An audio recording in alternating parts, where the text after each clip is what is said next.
All right, welcome to another episode of the Lockdown Podcast. We are here to continue to pick apart Raw and SmackDown.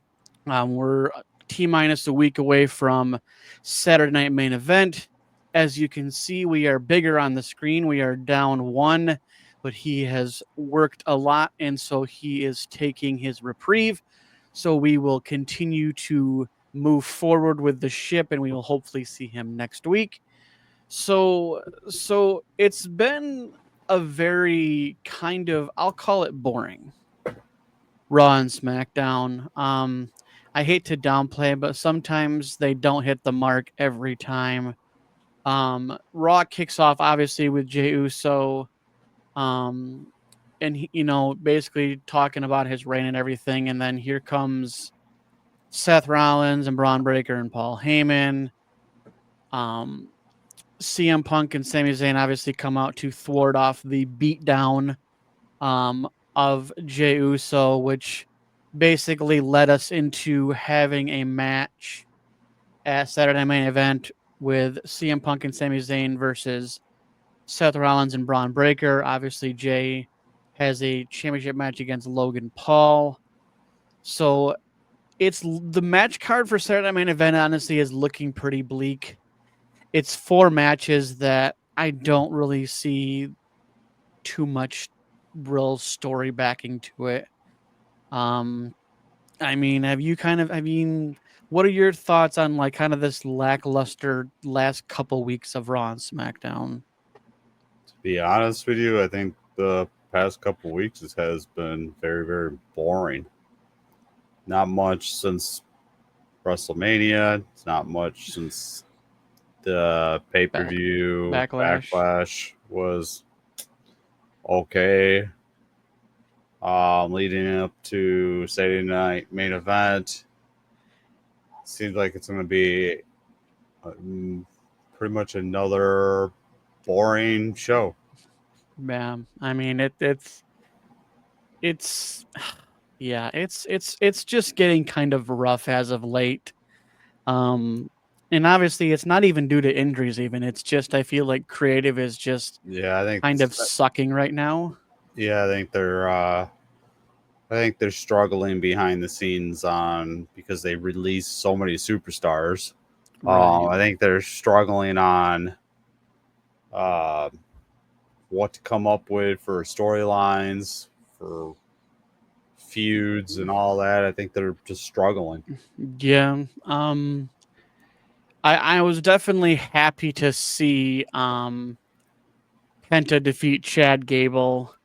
And honestly just a straight up match. And I'm getting sick of Chad Gable and El Grande Americano. Like it's just a It's so stupid stupid. it's so stupid. And I we all know it's Chad Gable. It's like the same physique. They put makeup to cover his back tattoo to think they're thwarting us from figuring out that it's Chad Gable when he's the same size, the same physique. Yeah, it's That and when Chad's in the back and you had the Raw's GM say his Spanish wrestling name, and he they say he turns and says hey looks. he says hey Americano. Yeah, and he turns. And he's all like, and it's just bad. They release good wrestlers, but yet continue this El Grande Americano storyline crap. It's a It's waste. bad. It's bad. Um, Bad story. On top of it's poor. It's a poor character. There's. It seems like WWE with this is going back to the old times where WWE did a certain thing with somebody in the past. Uh, it's just getting dumb. They Yeah, just can't come up with anything new. yeah, and especially with all the titles we have, and they, according to, I think it might have been on Friday when they brought up Julia, and it's like, It was. uh, it's just they just released like a dozen people, and then they bring up more, and I'm like, it's a head scratcher. But Yeah, they released some NXT superstars that came up to the main roster, not even been on the main roster, I think, for a year or 2 years or something like that. And two of them were tag team champions, and then released their one of the partners, and then the other one was doing solos. And then yeah, after that, they released them. I'm like, why? they've taken away the actual tag teams, the people that were actually tag teams. With Alba Fire and Isla Dawn, they got rid of Caden Guitar to Chance, which are also both actual tag teams.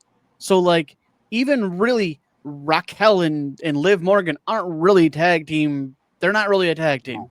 No. They haven't been like, they just happen to be two females in a group. But I digress. I mean, it's getting very kind of just plateau. So basically, so now that we have the New Day as the new Raw Tag Team Champions, we have Creed Brothers versus War Raiders, basically, assumably for a number one contender, which I feel like is kind of stupid when they have these men's tag teams and they seem to have them continuing to go after the tag team titles. And it's like there's no new groups introduced. Even if they lose, I still want more people to be part of the conversation when it comes to wrestling. I mean, you have probably roughly, let's call it a dozen between the two shows of actual men's tag teams, and we see the same ones go roundabout, and it's yeah. But obviously, Creed Brothers, with the help of the New Day, beat the War Raiders. Now, I don't like that Gunther just seems to insert himself in the championship contention again, even though he hasn't beat anybody. He hasn't fought a number one contenders match. He hasn't done anything. And he basically is like, tells Jay, well, I vow to basically face whoever wins between you and Logan Paul. And Lord help us, it's not going to be Logan Paul. No. If it is, there are going to be so many people going to X, TikTok, any social media that WWE's on, Yeah. and they're going to speak their mind on how they feel about that. Yeah. So it's Besides the ones who are Logan Paul fans. Yeah. So we finally get an AJ Styles Finn Balor match, which I feel like it's kind of a dream match. I don't know if they fought before or not, but they have. They fought before. I think they fought in WWE. I think this is their third time. I know they fought once over in New Japan when Finn Balor was leaving the Bullet Club and AJ Styles was taking over. And that's when Finn Balor came to NXT. Yeah, they fought before. They every time they fought each other, it's always been I'm gonna take it from Sheamus, a banger. Yeah, they no, put on a hell of a show. It was a good match, and obviously, I'm happy that AJ Styles came out on top. So Becky Lynch comes out and basically just kind of rants, about the fact that she left because you guys wanted her to, and blah blah blah. And I don't know why they didn't put the title belt on Becky Lynch and have Lyra lose. Because that, like, perfect heel. Yeah. So that would have started if Becky won the title at Backlash. It would start a great story and a great feud between those two, and they would have put a little bit more eyes. I mean, and maybe we get something down the road. Maybe we get a rematch. I wish they would have I don't think Lyra's had more than singles matches in her championship reign. So I feel like we need like a multi-woman, like a fatal 4-way, 6-pack challenge, ladder match, something, because she's only had a couple singles matches, and that's it. She hasn't had any multi-woman matches.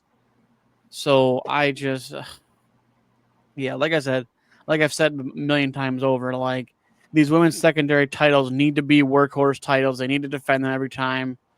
You know, we don't need this. Oh, well, I beat him in a non-title match, so I get a title match. Like, no, if you lose in a title, you lose your title, you lose your title. Like, no more. You know what happened with Zelina Vega, where they had to have 3 matches for her to basically win, and that's dumb. So, but so I don't know if Roxanne Perez has been signed with WWE. I know we got the confirmation of Julia being signed, but I guess maybe we'll hear more Monday or Friday. But obviously they've been a focal point on WWE TV for probably the last couple weeks, maybe month. But obviously Io Sky and Rhea Ripley defeat Roxanne Perez and Julia.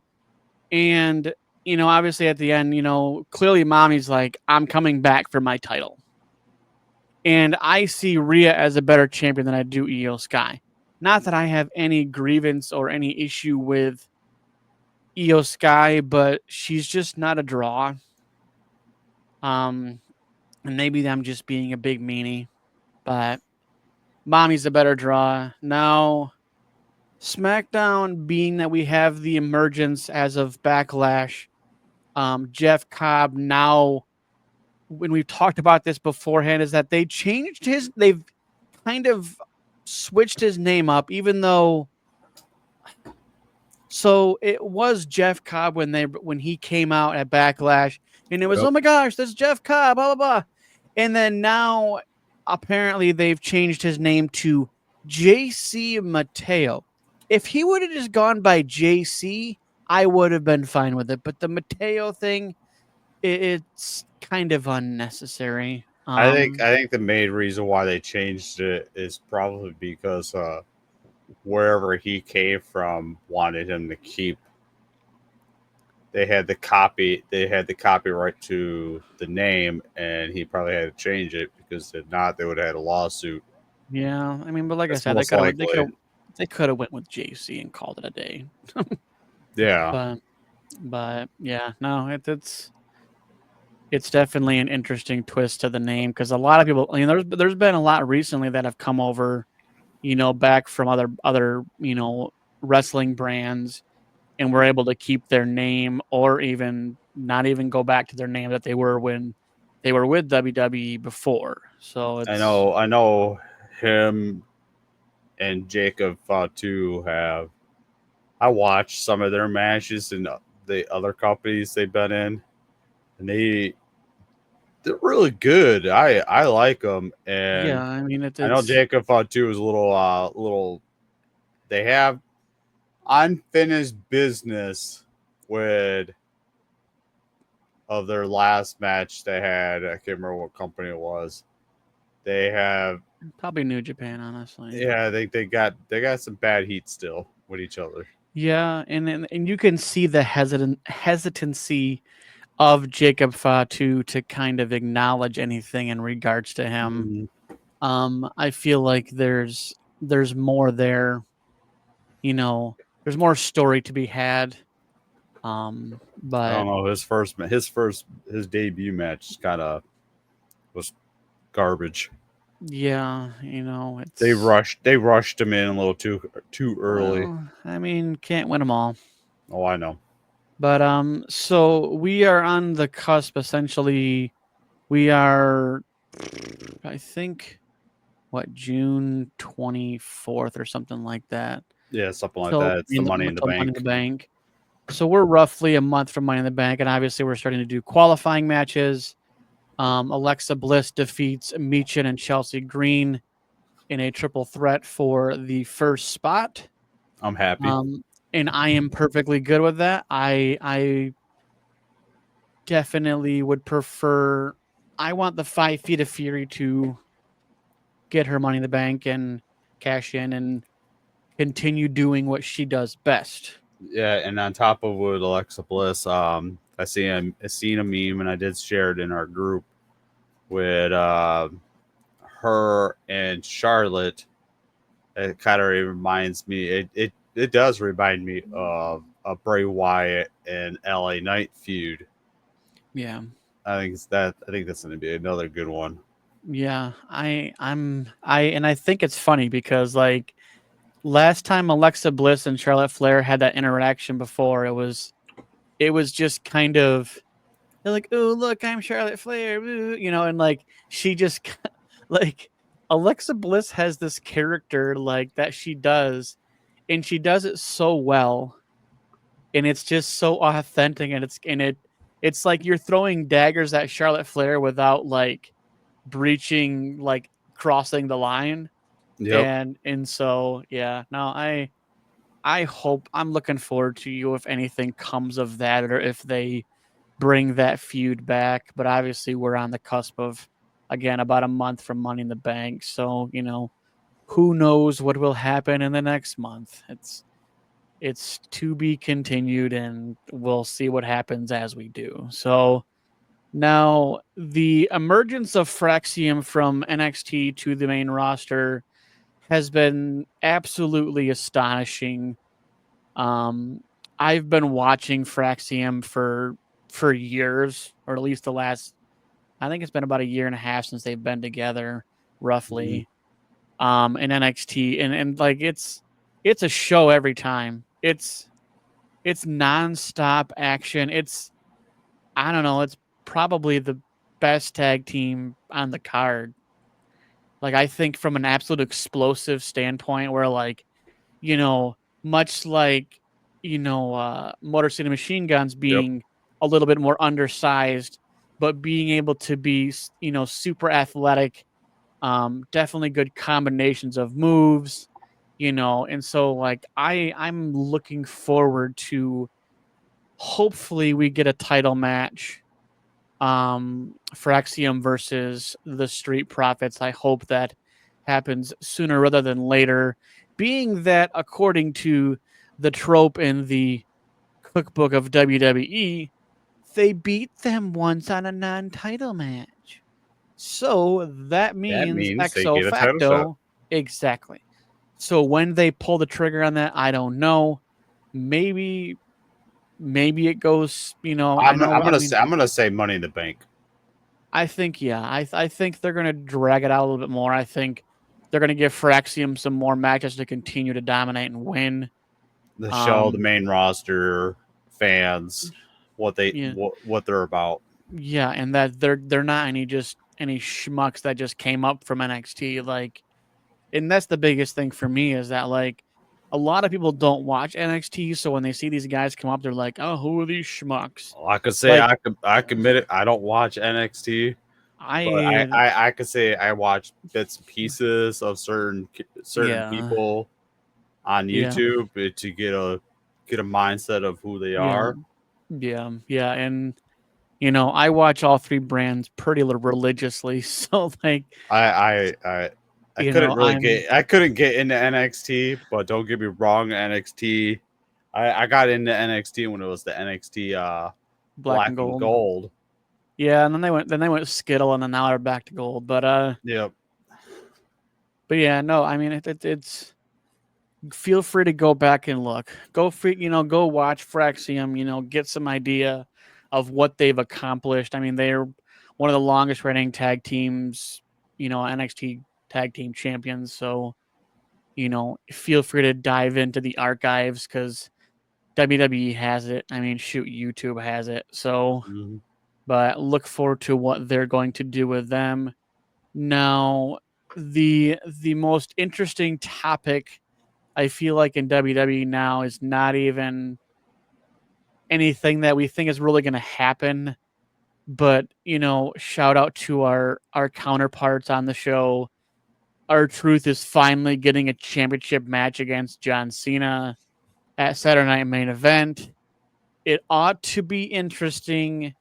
But this is for you, Frederick. # R-Truth for champion. So we will it can scroll for the boys. And this would be fun. This would be fun if R-Truth defeats John Cena. He defeats his childhood hero. Like, that would be hilarious. so man, And Frederick will be crying with joy. He will be weeping with tears of absolute joy and euphoria if R-Truth defeats John Cena. He'll probably be a Hogan and ripping his shirt. Yeah. Oh my gosh, she'll be on the show like the following week and be like, "His brother, it happened. Yeah. I've been lobbying for this for my life." I've been practicing when this moment finally happened. Exactly. So I think it's fun. I hope that it actually becomes really close. Honestly, closer than people think it should. They better make this match last a good long time. Not a quick match. No 5-minute match. Like, yeah. So that'd be interesting. So ever since Aleister Black has come back, his feud basically going into it was basically Miz and Carmelo Hayes. Now, obviously, they need to move away from this feud. Aleister Black needs to do what Aleister Black does. And this is kind of, maybe this is just the easing him into, back into WWE, but like he needs some chips, okay? Like he needs some chips coming his way. He needs some opportunities coming his way. You WWE do not need to fumble again, because you're doing it with Karrion Kross. You're kind of doing it with Aleister Black. Obviously, he's only been back for like 3-4 weeks, so it's not like it's. Karrion Kross made it known and clear how he feels, and I respect that. Because it was because that was him 100% real, honest, open. When he's just like, dude, you could tell just by the look on his wife's face at that sitting next to him. Oh yeah, the interview was friggin' insane. If you ever have a chance, if you honestly get a chance, go back and watch Karrion Kross's interview. Like, watch his interview, and then he has another one on YouTube. I can't remember what it's called. It's leading up to WrestleMania, and he even speaks how he feels in that episode show, whatever he has. He speaks more in there too. Yeah.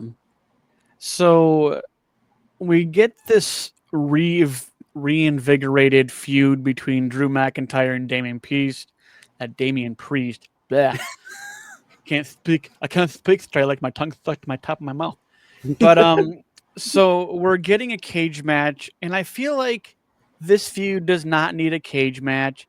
It needs to be a no DQ, or you know what? How about Hell in a Cell just for fun? I don't think Drew McIntyre can handle another Hell in a Cell. Because this whole cage matches are just matches. There's nothing special. No one's exiting the cage. They've a lot of times they've been switching it up to where they don't want to escape as part of the stipulation. It is basically pin or submit inside the cage, but there's no weapons. And the cage is not a weapon, okay? It's like you don't have any chairs, no kendo sticks, no ladders, no fire extinguishers, random toolboxes, like anything in a cage match. So it's basically like they're trapped in like a freaking room with walls. They're just trapped in the ring when not being able to get out of the ring. Like pretty much. It's like child's play of hardcore matches. But so that's going to be at Saturday Night Main Event, which bleh. I can see no. I could see that being the main event, but I forgot John Cena's there. Oh yeah, They'll have he'll him be as the main event. Oh yeah, 100%. And maybe maybe Randy Orton helps R-Truth win. Oh, that'd be awesome. Just a pipe dream, but I think that'd be Yeah, hilarious. that's all for you, Frederick. It's for Frederick. R-Truth for champion, people. Speak it, and it shall happen. Scream it to the top of the goals. Find the tallest building in your neighborhood and just scream it. Yes, R-Truth for champion. R-Truth for champion. So we get the first match of JC Mateo defeating LA Knight, obviously in his debut match.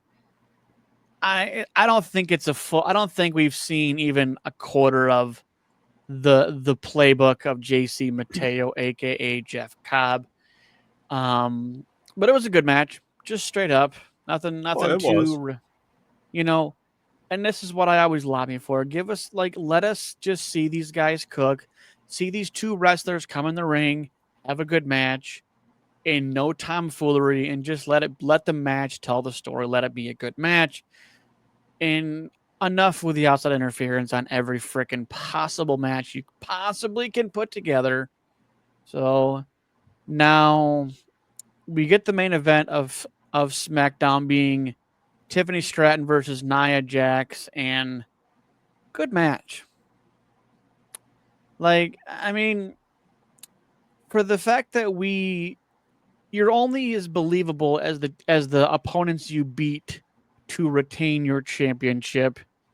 And I thought this was good on WWE for having Tiffany Stratton retain. I think she's a draw, and obviously people are all about Tiffy time. It's getting catchy, it's getting trendy, and I see her holding this for the better part of the year. I don't know when or who she'd lose it to unless someone cashes in Money in the Bank. I think she's gonna lose it probably at Money in the Bank. Maybe. She waited a while to cash in hers, so I think as long as Money in the Bank does not just flop on purpose, we'll call it the LeBron move. We don't want them to flop like they did with Drew McIntyre, and they're like, he wins it and loses it in the same sentence practically. And I know they've been trying to do away with the Money in the Bank, PLE, the concept, everything else. But I think WWE spoke up. I think the universe spoke up about it because they were talking literally probably weeks, maybe a month after on a lot of the rumor roundup forums about WWE basically getting rid of the PLE, getting rid of the concept, getting rid of the whole thing altogether. But clearly, there must have been some creative that are like, we kind of still need this. I think they were trying to push it to bring the Money in the Bank ladder match back to WrestleMania. I think that's what they were trying to do. That's pretty much where it started. Yeah. And I think they should keep it at WrestleMania, not have its own pay-per-view. And I think they own pay-per-view is kind of stupid. Well, it's the same thing with so they are bringing back Night of Champions though. I'm okay with that. I don't know if you've seen they basically when they were going down the basically all the PLEs and everything, they're bringing back Night of Champions, which means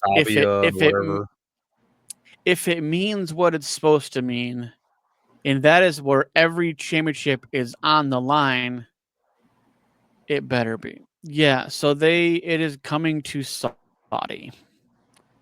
That's where they had it. That's where they had it last time.